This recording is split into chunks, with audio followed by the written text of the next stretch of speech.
আমার আলাদিন পর্ব সংখ্যা ৭ অ্যাডাল্ট ল্যাঙ্গুয়েজ অ্যালার্ট। মেহেদি রাতটা কিছুক্ষণ পরেই আবারও আগের মতো জমজমাট হয়ে উঠল মিসির এবং সাইবানের বন্ধুদের প্রচেষ্টায়। ইজান হয়ে উঠেছে গ্রুপের মধ্যমণি। তাকে নিয়ে কারোর আগ্রহের শেষ নেই। ইরামের হাতের মেহেদি প্রায় শুকিয়ে এসেছে, তাই সুগন্ধাকে কাজে হাতে হাতে সাহায্য করল সে। ট্রেতে করে শরবত নিয়ে এসে সকলকে পরিবেশন করে দিল। আফনান, নীরব এবং অনুরাগ আরেক দফায় তাকে দেখল। বয়স শুনে যেমন চিত্র তারা মনে কল্পনা করে রেখেছিল, ইরাম তেমনটা নয়। এই কারণেই সকলে খানিক আগেই অবাক হয়েছিল। এমনটা নয় যে ইরাম বেশ সুন্দরী, তার মুখবর্ণ উজ্জ্বল শ্যামলা। বয়স যে ৩০-এর কোঠায় সেটাও বোঝা সম্ভব তার অভিব্যক্তিতে। যুবতী মেয়েদের ভেতর একটা চঞ্চলতা থাকে, সেখানে ইরামের ভেতর রয়েছে শীতলতা, প্রশান্ত অনুভব। বয়সের সঙ্গে মানানসই তার চালচলন। ইজান কেঁদে উঠলে যেভাবে ছেলেকে সামলাচ্ছে, অপরদিকে কাজেও বেশ সাহায্য করছে, সেটা দেখলেই তার পারদর্শিতার পরিচয় পাওয়া যায়। ইরাম আর সাইবানকে হুট করে পাশাপাশি দেখলে সত্যিই ভীষণ বেমানান লাগে। তবে সময়ের সাথে সাথে মনে হয় দুজনকে একে অপরের সঙ্গে অদ্ভুতভাবে মানিয়েছে। মূলত এই কারণে বন্ধুদের দল হঠাৎ করে ইরামকে দেখে বিস্মিত হয়ে গেছিল। তাদের ইম্যাচিউর ডিজে এক ম্যাচিউর মেয়ের সঙ্গে জুড়ে যাচ্ছে, বিষয়টা ভাবলেই কেমন বাস্তব মনে হচ্ছে। সাইবানের মতন পাগলাটে ঘোড়ার সঙ্গে ইরামের মতো শান্তশিষ্ট প্রয়োজনের রুষ্ট নারী কিভাবে একটা সংসার সাজাবে, সেটার পরিকল্পনা করা সাধ্য আপাতত কারো হচ্ছে না। বন্ধুদের দল থেকে খানিকটা সময়ের জন্য নিজেকে ছাড়িয়ে অনুরাগ এলো কিচেনে। তার হাতে মিষ্টি লেপটে গিয়েছিল। কেমন চিটচিটে লাগছে। এইবারের নক্ষত্র তার চেনা। সে ছোট্টবেলা থেকেই যাতায়াত, কোথায় কি আছে তার সব মুখস্থ।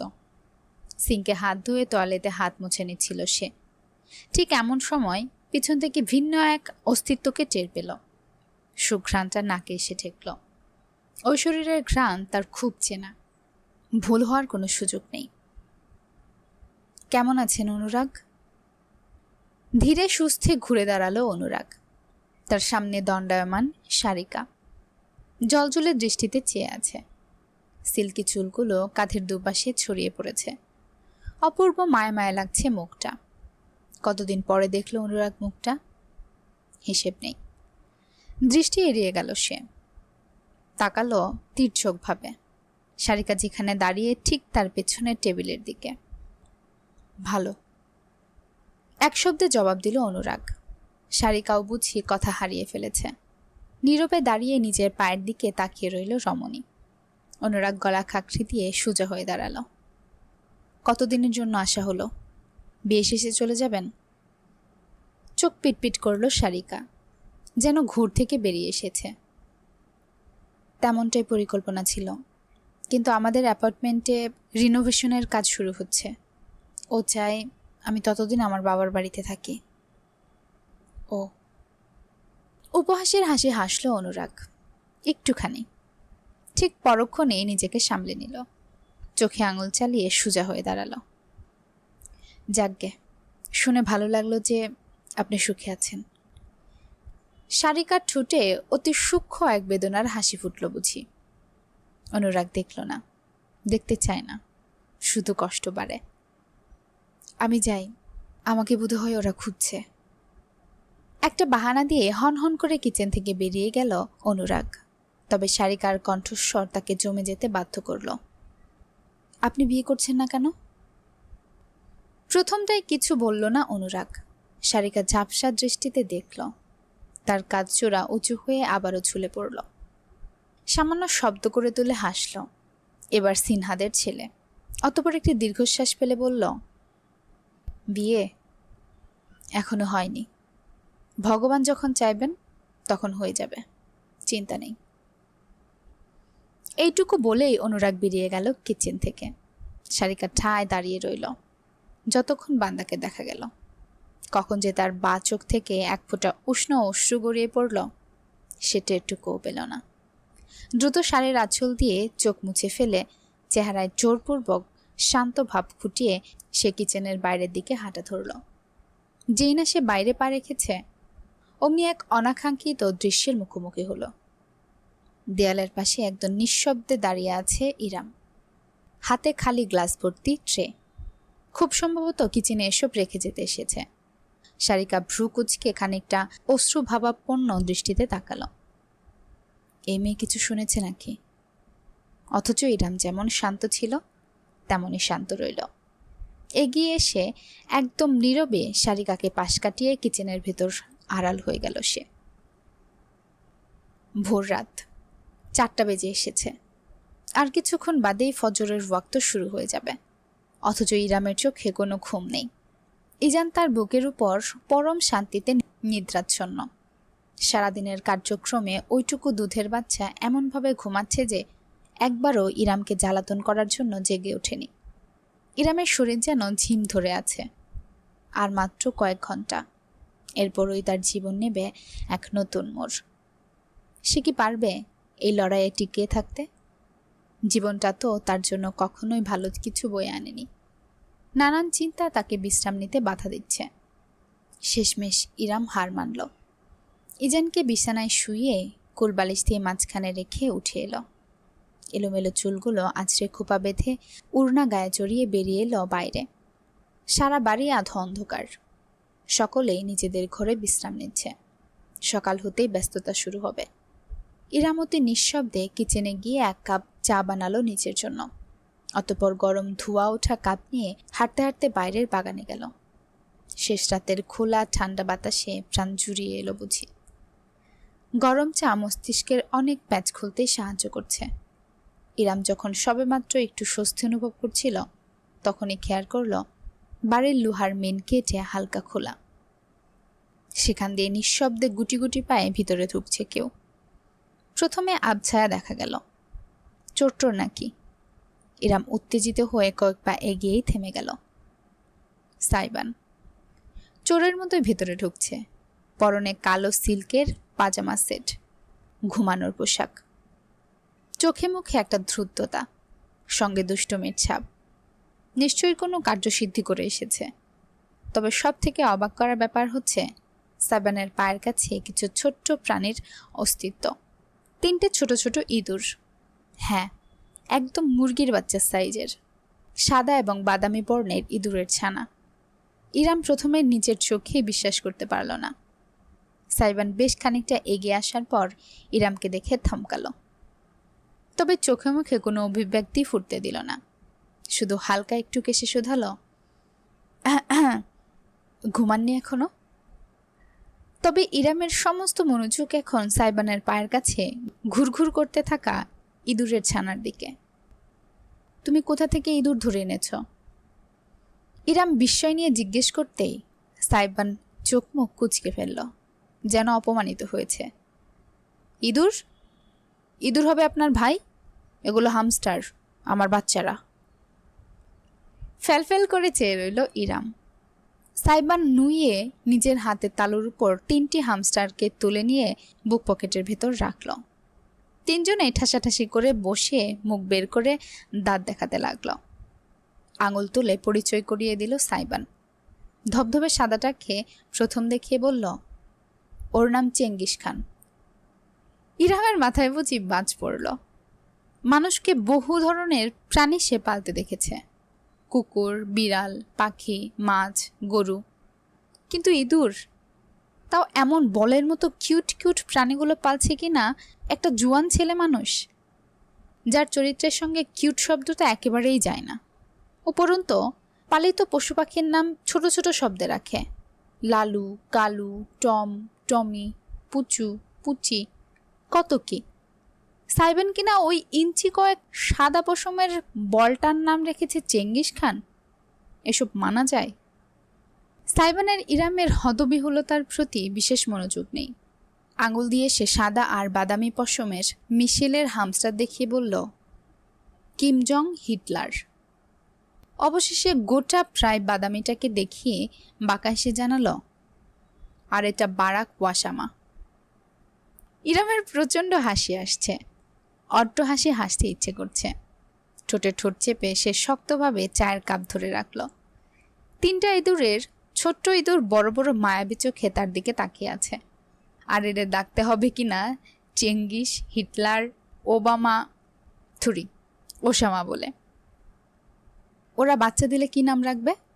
বখতিয়ার খুলছি নাকি লর্ড ক্লাইভ? খিলখিল করে হেসে উঠল সাইবান।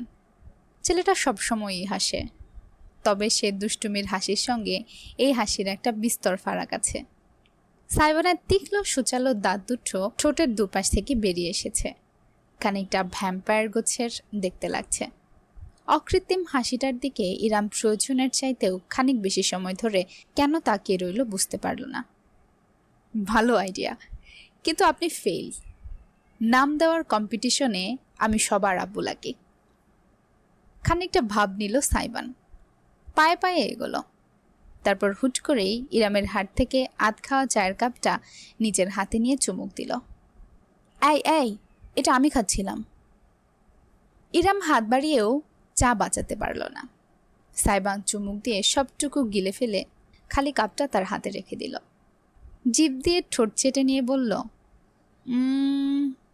ডেলিশিয়াস।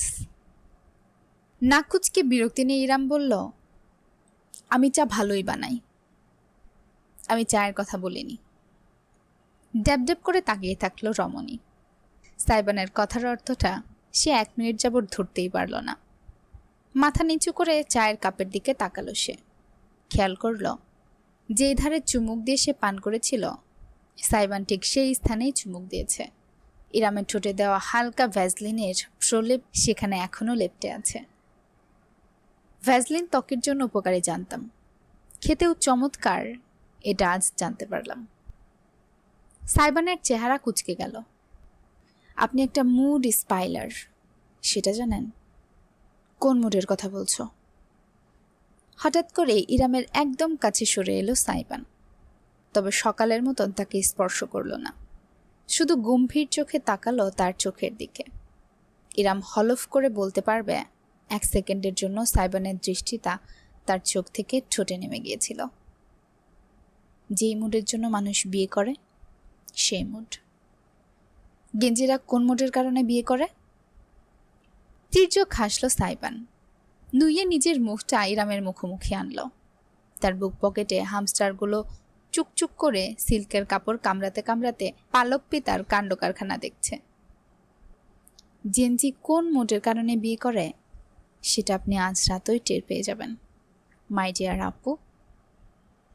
চোখ বড় বড় করে ফেলল ইরাম।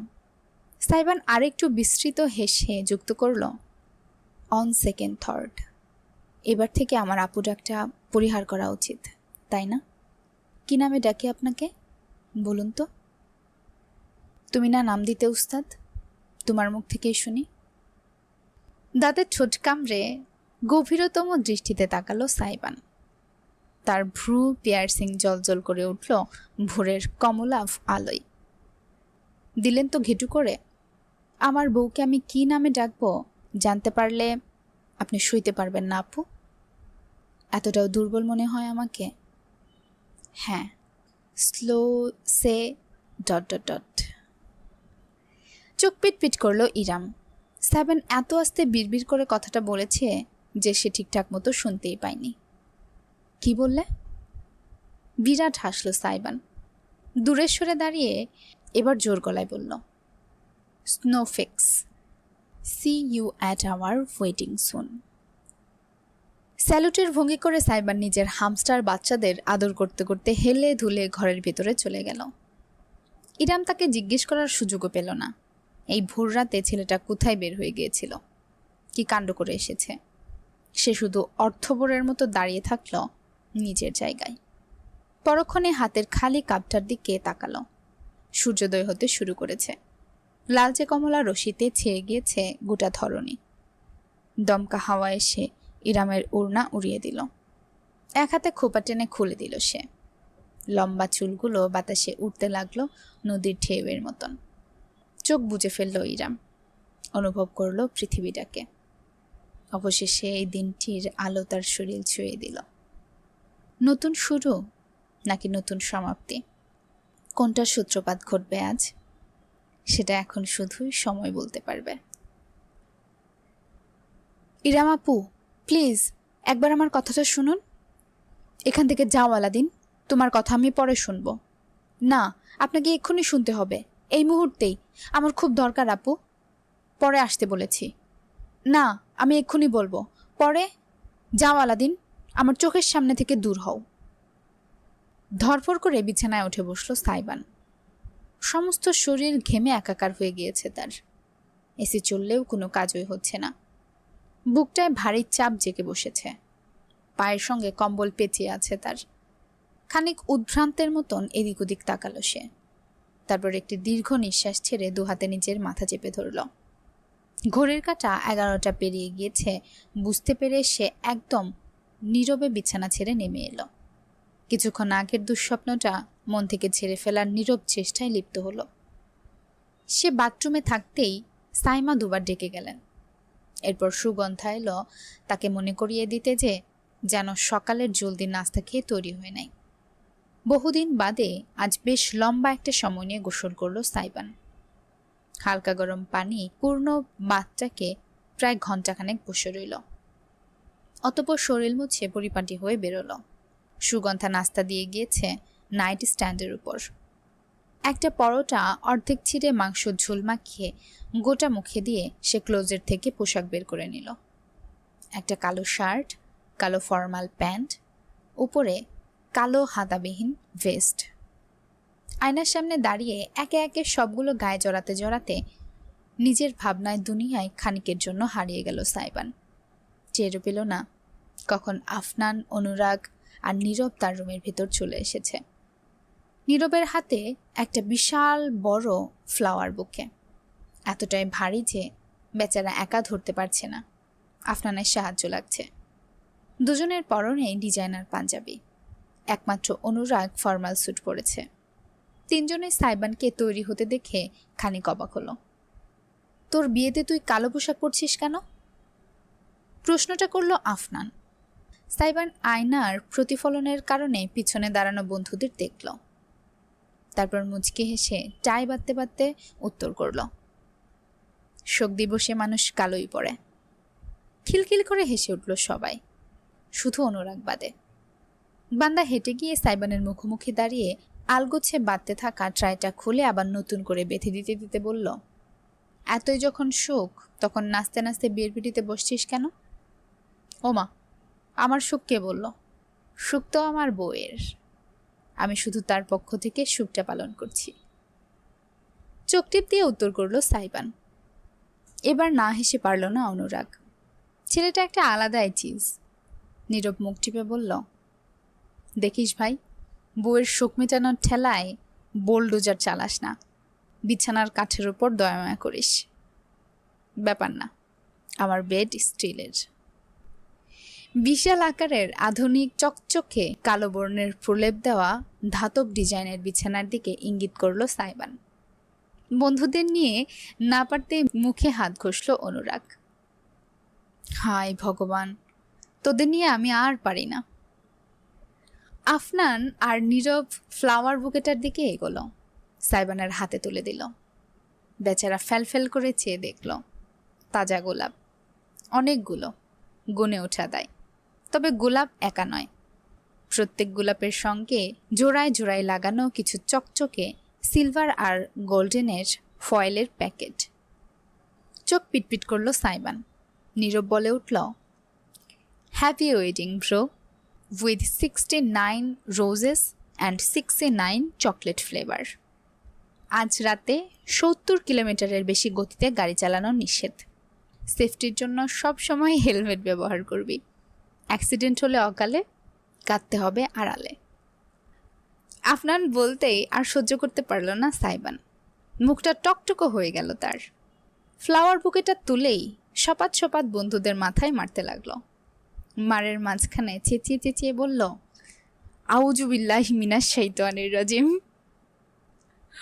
ফুল আর প্যাকেট সবগুলো বুকে থেকে খুলে খুলে পড়তে লাগলো মেঝেতে। আফনান আর নীরব অট্টহাসি হাসতে হাসতে বিছানায় গড়াগড়ি খেল। তবুও মার ছাড়ল না সাইবান। ঠিক অমন মুহূর্তেই রুমের ভেতরে এসে পড়ল সারিকা। কোথায় সাই, তোর হলো? ওদিকে যে মেহমান। মেঝেতে তখন ফুল পাপড়ি আর চকচকে ফয়েলগুলো ছড়িয়ে ছিটিয়ে আছে। একমাত্র অনুরাগ দরজার কাছে। বেচারা উপরন্তন না পেয়ে শটান বুক চিথিয়ে শুয়ে পড়ল মেঝেতে। শরীরের নিচে আড়াল করে ফেলল সব। পা দিয়ে লাথি মেরে বাকিগুলো ড্রেসিং টেবিলের নিচে ঢুকিয়ে দিল। কনুয়ে ভর দিয়ে হাতে মাথা রেখে এমন ভঙ্গিতে সারিকার দিকে তাকালো যেন শুট পরে ফ্লোরে শুয়ে থাকার চেয়ে সাধারণ ব্যাপার দুনিয়ায় একটাও হয় না। জোরপূর্বক হাসার চেষ্টা করলো সে। হে, এই তো সাইবান, রেডি প্রায়। আপনি যান, আমরা নিয়ে আসছি ওকে। সারিকা ড্যাব করে তাকিয়ে রইল দৃশ্যপটে। রেডি?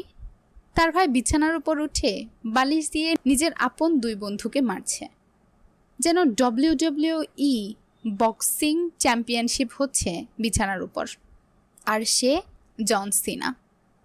অপরদিকে অনুরাগ মেঝেতে শরীর বিছিয়ে এমনভাবে শুয়ে আছে যেন সে মাটির মানুষ, আর মাটিতেই থাকতে পছন্দ করে। এমন একটা বিষয়কে একজন মেয়ের কেমন চোখে দেখা উচিত? আচ্ছা, বিব্রত বোধ করল সারিকা। কেন সে নিজেও জানে না। উল্টো ঘুরে গেল। সাই, তাড়াতাড়ি আয়। এইটুকু বলেই সে রুমের বাইরে চলে গেল। রমণী গায়েব হয়ে যাওয়ার পরেই শুধু বুকের ভেতর আটকে রাখা দীর্ঘশ্বাস ছাড়তে পারল অনুরাগ। মেঝে থেকে উঠে এসে এক রাম ধমক দিল সবাইকে। যদি চাস তন্ত্রমন্ত্র জপে তোদের বান্না মারি, এক্ষুনি থাম, পাঠার দল কোথাকার। লিভিং রুমটা চমৎকারভাবে সাজানো হয়েছে। তাজা ফুলের সঙ্গে চকচকে কাপড়ের পর্দার খেলা। নিয়ন বাতি জ্বলছে। সকাল হওয়া সত্ত্বেও ভীষণ সুন্দর দেখাচ্ছে তার চারিপাশে। মেঝের মাঝখানে বিশাল কার্পেট বিছিয়ে সকলের বসার ব্যবস্থা করা হয়েছে। ইতোমধ্যে কাজী সাহেব এবং উকিল উপস্থিত। বাড়ির জামাই মিস্ত্রির দায়িত্ব নিয়ে সকল মেহমানদের খাতিরদারি করছেন। নীল রঙের ডিজাইনার পাঞ্জাবি এবং কোট পরনে তার। সামিয়া অফ হোয়াইট বর্ণের শাড়ি পরেছেন। ছেলের বিয়ে উপলক্ষে হালকা সেজেছেন, গয়নাগাটিও পরেছেন। তদারকি করছেন তিনি সবকিছুর যেন গাফলেতি না হয়। এমন সময়ে সিঁড়ি বেয়ে হাসাহাসি করতে করতে নেমে এলো সাইবানের দল। সাইবান সকলের পেছনে। সামিয়া সিঁড়ির গোড়ার দাঁড়িয়ে মুগ্ধ নয়নে ছেলেকে দেখছেন। যদিও কালো পোশাকটা বিয়ের মতন সুন্দর অনুষ্ঠানের সঙ্গে ঠিক গ্রহণযোগ্য নয়, তবুও সাইবানকে অতুলনীয় লাগছে। ছেলেটা তার ফর্মাল পরে খুব কম। তার কাজ এবং চালচলনে এমন স্যুট ভেস্টের দরকার পড়ে না। আজ পুরো তন্তর প্রাপ্তবয়স্ক পুরুষের মতন লাগছে সাইবানকে।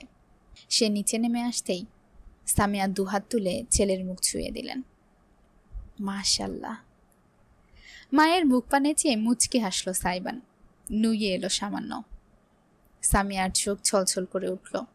চোখ বুজে তাই ছেলের কপালে স্নেহের চুমু খেয়ে দিলেন তিনি। আল্লাহ যেন তোকে খুব সুখে রাখে। আমার ভাগ্যের হায়াত, সুখ, সৌভাগ্য সব তোর হোক, সব তোর। সাইবান পকেট থেকে রুমাল বের করে সামিয়ার চোখ মুছে দিল। তারপর পাল্টা মায়ের কপালের পাশে ঠোঁট ছুঁয়ে ফিসফিসিয়ে বলল, তোমার দোয়াই যথেষ্ট। আর আমার? ঠিক তখনই পাশে উপস্থিত হলো সারিকা। বিরাট হাসি নিয়ে ভাইয়ের দিকে চেয়ে আছে সে। সাইবান মাথা ঘুরিয়ে তাকালো। বাঁকা হেসে বলল, তুই উচ্ছন্নে যা। দেখেছ মম, আজ বিয়ের দিনটাও আমাকে ছাড় দিল না। তোর মুখে পোকা পড়বে বেয়াদব ছেলে। খিলখিল করে বোনকে কাছে টেনে হালকা জড়িয়ে ধরল সাইবান। তোকে একদম দুই চোখে সহ্য করতে পারি না সিস। হ্যাঁ জানি তো, বিয়ে হলে আরো ভুলে যাবি। যাব না, যদি অতি সন্তর আমাকে মামা বানাতে পারিস। সারিকার মুখটা লালচে হয়ে গেল। ঠাস করে ভাইয়ের বুকে থাপ্পড় দিল। ঠিক অমন সময়ে সদর দরজা দিয়ে দুজন মানুষকে ভেতরে ঢুকতে দেখে সারিকা সহ সকলেই থমকে গেল। রাহাত আর ইহান দুজনে নিঃশব্দে পাশাপাশি হেঁটে আসছে। ভ্রু কুচকে ফেলল সারিকা। এরা এখানে কি করছে? আমি ডেকেছি, উত্তর করলেন সামিয়া। দৃঢ় দৃষ্টিতে সন্তানের দিকে চেয়ে বললেন, হাজার হোক, ওদের বোনের বিয়ে, ওদেরও হক আছে। সাইবান কি ভাবছে বোঝা না গেলেও সারিকাকে ভীষণ অসন্তোষ মনে হলো। তবে মায়ের উপর কোনো কথা সে বলে না। কিছুক্ষণ বাদেই সবাই কার্পেটের উপর বসল। কাজী সাহেবের মুখোমুখি বসেছে সাইবান। তার পাশের জায়গাটা ফাঁকা রাখা হয়েছে। তার অন্য পাশে অনুরাগ এবং মিশির বসেছে। অনুরাগের কোলে ইজান। সুতির পোশাক পরানো হয়েছে ইজানকে। একদম বাধ্য ছেলেটি হয়ে সে অনুরাগের কোলে বসে বসে একটা খেলনা গাড়ি নিয়ে খেলছে। সাইবান আর চোখে কেন যেন বেশ কয়েকবার ইজানকে ঘুরে ফিরে দেখল।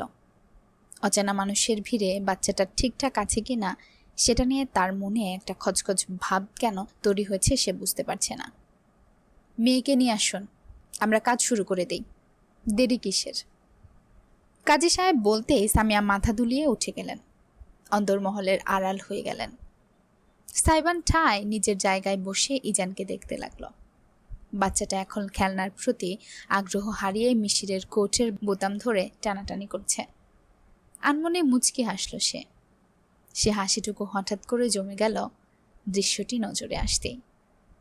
অন্দরমহল থেকে ধীরে পায়ে বেরিয়ে এলো সামিয়া।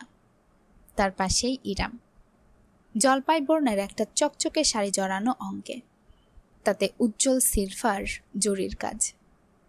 শাড়ির পার সোনালি, লাইটের আলো পড়তেই মোহনীয় এক দ্যুতি ছড়াচ্ছে। শাড়ির আঁচলটাই মাথার উপর তুলে দেওয়া, খুব হালকা সাজ, সঙ্গে পাতলা কিছু সোনার গয়না, এইটুকুই। অতিরিক্ত বাড়াবাড়ির কিছু নেই, বয়সের সঙ্গে মানানসই। তবুও সাইবান নিষ্পলক চেয়ে রইল। ইরামের দু হাতে টকটকে খয়েরি রঙের মেহেদির রঙে উপর থেকে নজর ফেরাতে পারল না সে। এমন নয় যে সে জীবনে সুন্দরী মেয়ে দেখেনি, বরং ঠিক উল্টোটা। ডিজে পার্টিতে আগ্রহের কেন্দ্রবিন্দু থাকে সে। রমণীদের লাইন লেগে থাকে তার আশেপাশে। বড়লোকের আদরের দুলালিদের আগুন ছড়া রূপ, তরুণীদের মন বাতানো সাজগোজ। কিন্তু এর আগে কারোর প্রতি এমন অনুভূতি জন্মায়নি তার। ইরামকে দেখে তার ওই জ্বালাময় অনুভূতিটা হচ্ছে না। ঝলসে যাওয়া রূপের প্রতি স্বাভাবিক পুরুষালীর আকর্ষণ করছে না। যেটা তার বুকের মাঝে জন্মেছে সেটা শ্রদ্ধাবোধ। ইরাম কোনো মেয়ে নয়, সে একজন নারী, একজন মা। তার রূপের প্রতি অনুভূতিটাও অজান্তেই পরিপূর্ণ হয়ে উঠেছে অসীম আগ্রহে, নারীসুলভ আকর্ষণে নয়। ইরাম হেঁটে এসে সকলকে সালাম দিয়ে আস্তে করে সাইবানের পাশে বসল। তার কাজল টানা চোখ শুরুতেই ইজানকে খুঁজে বের করল। ছেলে নিরাপদে আছে নিশ্চিত হওয়ার পরেই সে তার পাশে বসা পুরুষটার উপর মনোযোগ দিল। সাইবান সঙ্গে সঙ্গে নিজের দৃষ্টি ফিরিয়ে নিল। অনুভব করল বিনা কারণে তার হৃদস্পন্দন বেড়ে গিয়েছে। এতটা কাছে বসা ইরাম চেয়ে তার শরীরের মাখা সূক্ষ্ম পারফিউমের ঘ্রাণটুকু তাকে মাতোয়ারা করে তুলছে। সাইবান কালো পোশাক পরেছে, এই নিয়ে বিশেষ কোনো মন্তব্য ইরাম করল না। নীরবে মাথা ঘুরিয়ে একবার পেছনে তাকালো। ঢুকার সময় সে দেখেছে তার দুই ভাই এসেছে। সকলের থেকে পিছনের কার্পেটে একদম শেষ কিনারায় বসেছে তারা। রাহাত মুখ নিচু করে নিজের ফোন ঘাটছে। ইহান অবশ্য ইরাম তাকাতেই বিরাট হেসে হাত তুলে নাড়ালো। তার গালে একটা ব্যান্ডেজ দেখা গেল। কালকেও তো সুস্থ ছিল, এক রাতে কি হয়ে গেল? মনে মনে ভাবলেও আপাতত জিজ্ঞেস করার সুযোগ পেল না। পরে কথা বলবে ভেবে ইরাম মাথা দুলিয়ে সামনে ফিরে তাকালো। অন্তিবিলম্বে বিয়ের কাজ শুরু হয়ে গেল।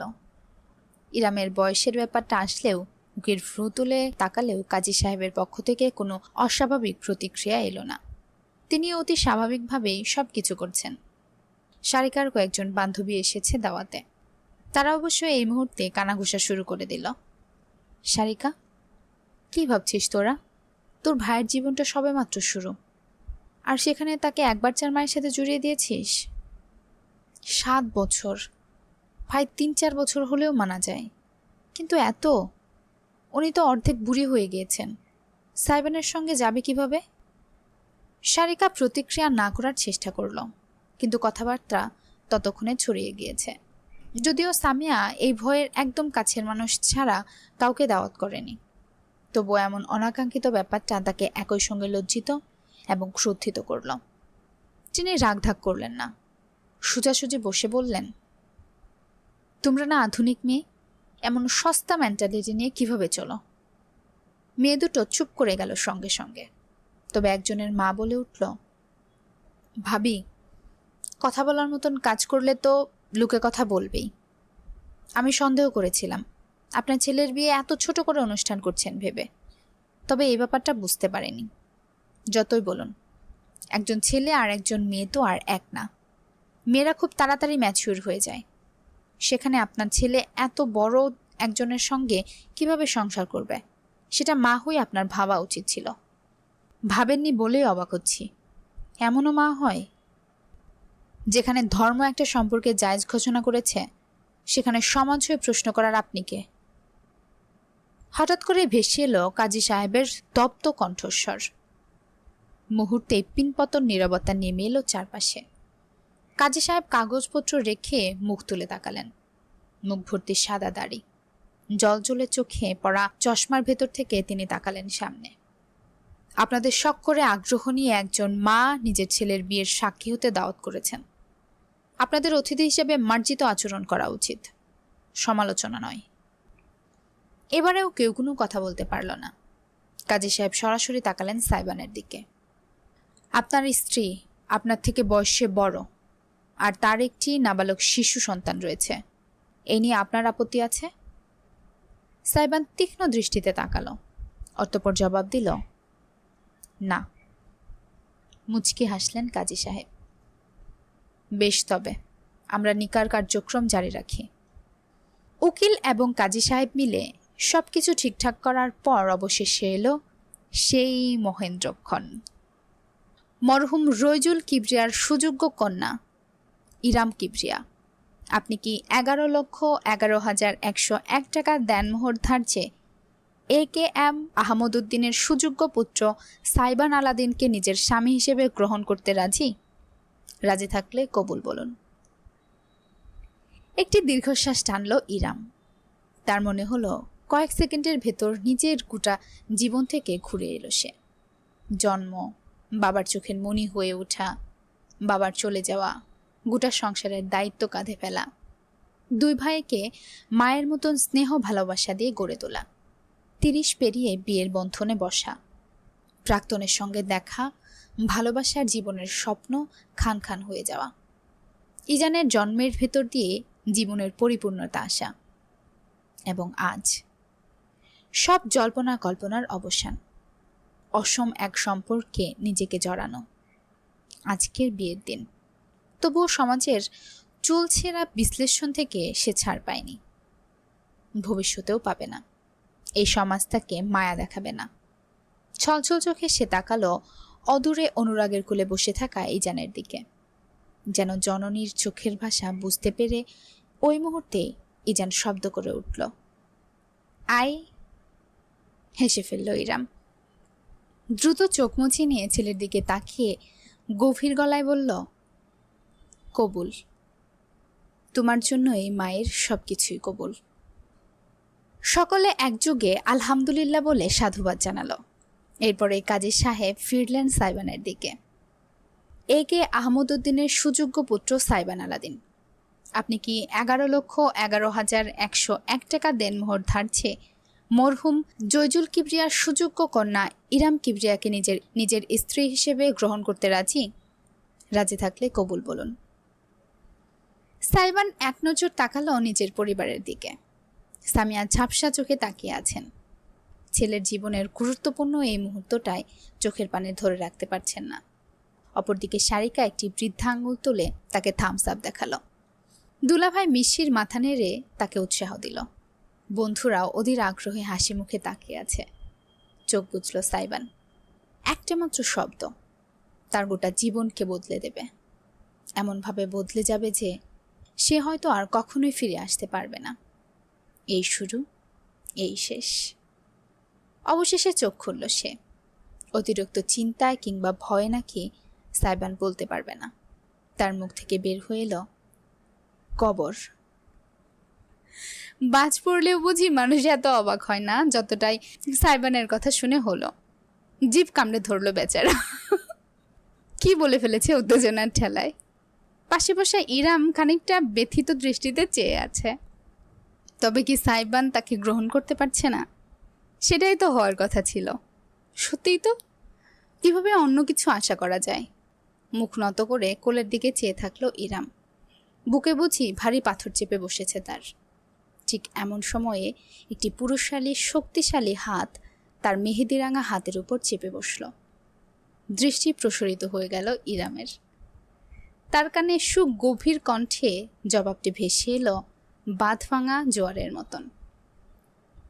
কবর অবধি কবুল, কবুল, কবুল, কবুল। চারদিকে আরেক দফায় উল্লাস ধবনি ছড়িয়ে পড়ল, অথচ ইরাম কিছুই টের পেল না। এক দৃষ্টে চেয়ে রইল সে নিজের হাতের উপর রাখা শিরা উপশিরাপূর্ণ লম্বাটে আঙুলযুক্ত হাতটার দিকে। বিয়ে হয়ে গেছে আমাদের সাইবান আর ইরামের। সবাই মিষ্টিমুখ করে নিন, খেজুর বিতরণ করা হোক। যাই হোক, কেমন হবে millennial mother, Gen Z father, Gen alpha baby? দেখা যাক 3 জেনারেশন মিলেমিশে কিভাবে তাদের যাত্রা শুরু হয়, তাই না? শুনছিলেন জাবিন ফুরকানের লেখা আমার আলাদিন। আজকে শুনলেন গল্পটির 6ষ্ঠ পর্ব। আজকের পর্ব আপনাদের কাছে কেমন লেগেছে অবশ্যই কমেন্টের মাধ্যমে জানিয়ে দিবেন। ভালো লেগে থাকলে গল্পে একটা লাইক এবং চ্যানেলে একটা সাবস্ক্রাইব করে দিবেন। পরবর্তী পর্বের জন্য অপেক্ষা করবেন। পরবর্তী পর্ব খুব শীঘ্রই নিয়ে হাজির হব। ততক্ষণে চোখ রাখুন স্টোরি বাই তাসরুস চ্যানেলে। ধন্যবাদ।